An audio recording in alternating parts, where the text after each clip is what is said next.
Good morning student. पिछले video में हमने परमाणु की परिभाषा पढ़ी थी। हमने कहा था कि परमाणु पदार्थ का एक अति सूक्ष्म कण है जो रासायनिक अभिक्रियाओं में भाग लेता है, जिसका स्वतंत्र अस्तित्व जो है वो संभव नहीं है। ये परमाणु की परिभाषा पढ़ने के बाद हम नेक्स्ट टॉपिक अपन चर्चा करते हैं परमाणु का आकार। परमाणु आकार, परमाणु साइज, परमाणु का आकार पढ़ेंगे। परमाणु का आकार ध्यान दें, इसको नैनोमीटर या एंगस्ट्रॉम इकाई से मापा जाता है। नैनोमीटर, नैनोमीटर या एंगस्ट्रॉम, इसको एनएम भी बोलते हैं, या एंगस्ट्रॉम, एंगस्ट्रॉम 8 डिग्री से मापा जाता है।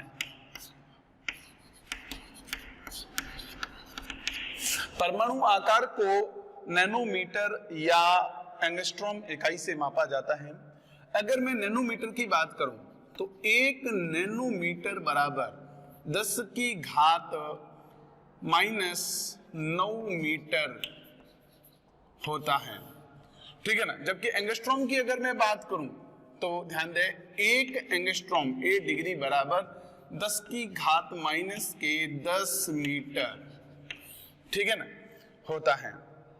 परमाणु का जो आकार होता है ना वो 1 एंगस्ट्रॉम यानी 10 की घात -10 मीटर के आकार के बराबर होता है। ध्यान दें, अर्थात हम इसको ऐसे कह सकते हैं कि 1 मीटर के 10 अरबवे भाग के बराबर होता है। अरबवे भाग के बराबर होता है, बराबर होता है। ध्यान दें, 1 मीटर के 10 अरबवे भाग के बराबर होता है परमाणु का आकार, एटॉम की जो साइज होती है, ठीक है। ध्यान दें, और इसको मैं 10 की घात -10 मीटर को मैं जो है ना 100 पिकोमीटर भी बोल सकता हूँ। 100 पिकोमीटर के बराबर भी यह होता है। तो इस तरीके से जो है इसकी 2 यूनिट है, एक है नैनोमीटर और दूसरी होती है एंगस्ट्रॉम, ठीक है ना। नैनोमीटर, 1 नैनोमीटर बराबर 10 की घात -9 मीटर, जबकि एंगस्ट्रॉम जो होता है वो है 1 एंगस्ट्रॉम बराबर 10 की घात -10 मीटर बराबर 100 पिकोमीटर के। अर्थात परमाणु का जो यहाँ पर आकार की बात करें तो हम ये कहेंगे कि 10 की घात -10 मीटर के बराबर होता है, अर्थात 1 मीटर के 10 अरबवे भाग के बराबर होता है। नेक्स्ट,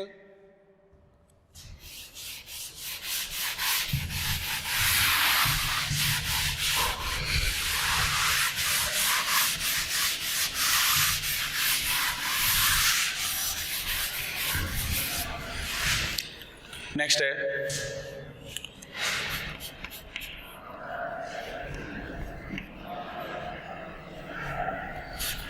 तत्व,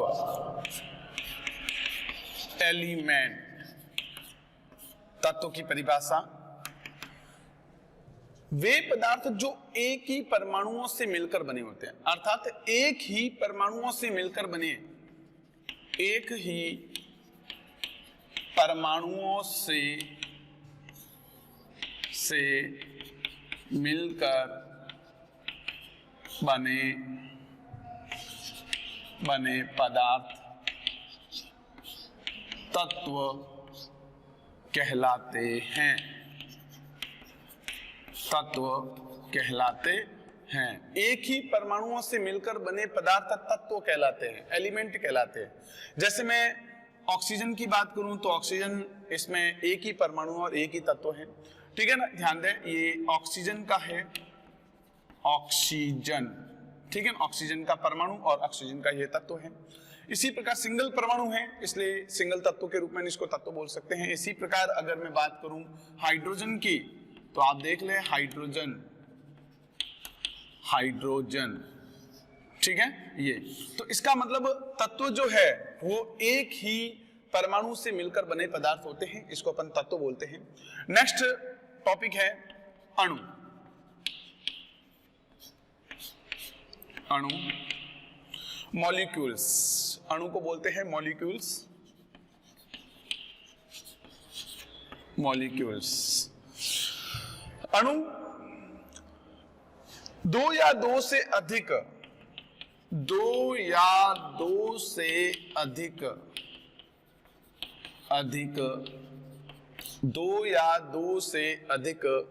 परमाणुओं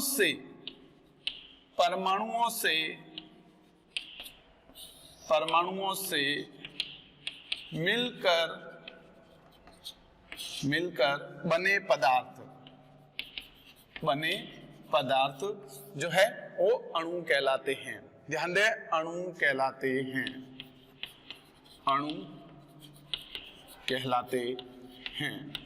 अब ध्यान दें, दो या दो से अधिक परमाणुओं से मिलकर बने पदार्थ जो है वो अणु कहलाते हैं।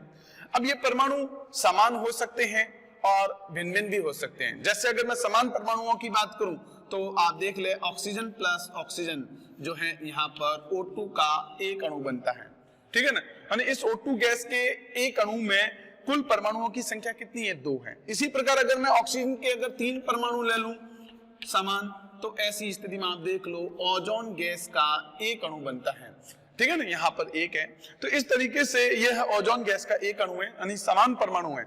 लेकिन अगर मैं भिन्न भिन्न परमाणुओं की अगर बात करूं तो आप देख लो, जैसे हाइड्रोजन है, क्लोरीन परमाणु से क्रिया करके HCl का अणु बना रहे हैं। इसी प्रकार सोडियम है, क्लोरीन से क्रिया करके सोडियम क्लोराइड बना रहे हैं, ठीक है ना। इसी प्रकार हाइड्रोजन ऑक्सीजन से क्रिया करके H2O बनाता है। तो यहाँ पर जो है समान परमाणु हो सकते हैं, भिन्न भिन्न परमाणु हो सकते हैं। कुल मिला के हम ये बोलेंगे कि दो या दो से अधिक परमाणुओं से मिलकर बने पदार्थ क्या कहलाते हैं? अणु कहलाते हैं, ठीक है। नेक्स्ट,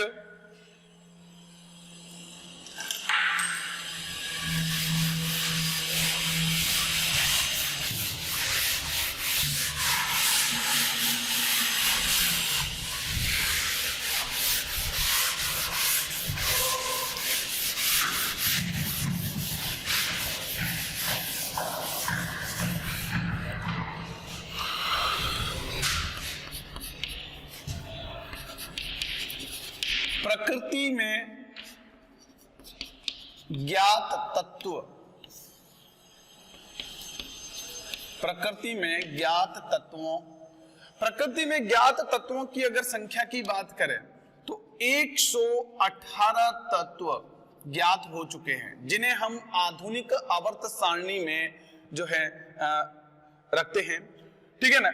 इन 118 ज्ञात तत्वों में इनको 3 भागों में डिवाइड किया गया है: धातु, अधातु व उपधातु। धातु यानी मेटल, धातु तत्व, उपधातु तत्व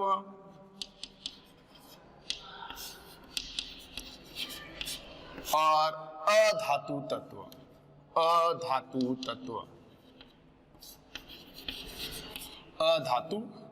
non metal, metalloid and non metal. अब देखें, धातु तत्वों की जो संख्या है करीब 91 ऐसे तत्व हैं जो धातुओं की श्रेणी में है, जिन्हें आधुनिक आवर्त सारणी जो मोजले के द्वारा प्रतिपादित है, इस आधुनिक आवर्त सारणी में इन्हें बाईं ओर रखा गया है। और अधिकांशतः ये जो है ये धनायन प्रवृत्ति के होते हैं, ठीक है ना। इलेक्ट्रॉन त्याग कर धनायन बनाने की प्रवृत्ति रखते हैं, ठीक है, ये ध्यान दें। तो ये बात है। नेक्स्ट हम बात करते हैं अधातुओं की। अधातुओं की अगर संख्या देखें तो करीब 20 तत्व ऐसे हैं, ध्यान दें, 20 तत्व ऐसे हैं जिन्हें अधातुओं की श्रेणी में रखा गया है। ध्यान दें, अधातुओं की, नॉन मेटल की श्रेणी में रखा गया है। इसके अंदर भी जो है ये क्या करते हैं, अधिकांशतः देखिए आवर्त सारणी के जो है दाईं ओर स्थित है और गैसीय अवस्था में ज्यादा रहते हैं और ऋणायन की प्रवृत्ति बनाने की क्षमता रखते हैं, ऋणायन, ठीक है। तो ये ध्यान दें।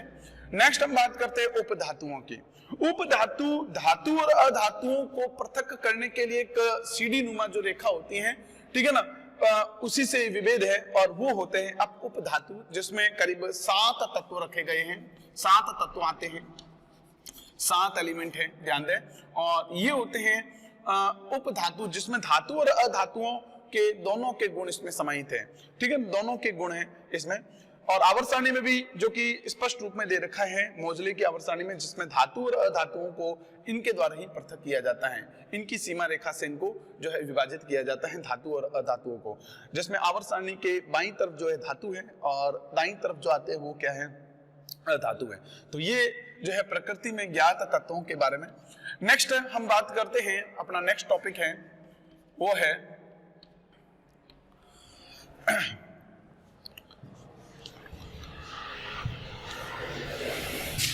यौगिक, कंपाउंड।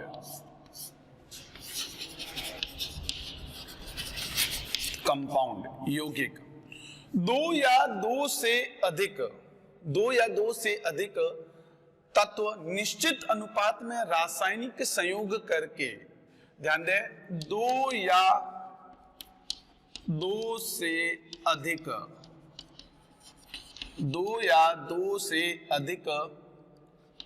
तत्व निश्चित अनुपात में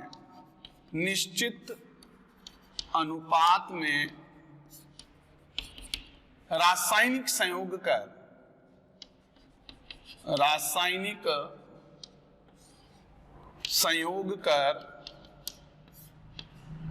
संयोग कर दो या दो से अधिक तत्व निश्चित अनुपात में रासायनिक संयोग कर जिस नए पदार्थ का निर्माण करते हैं,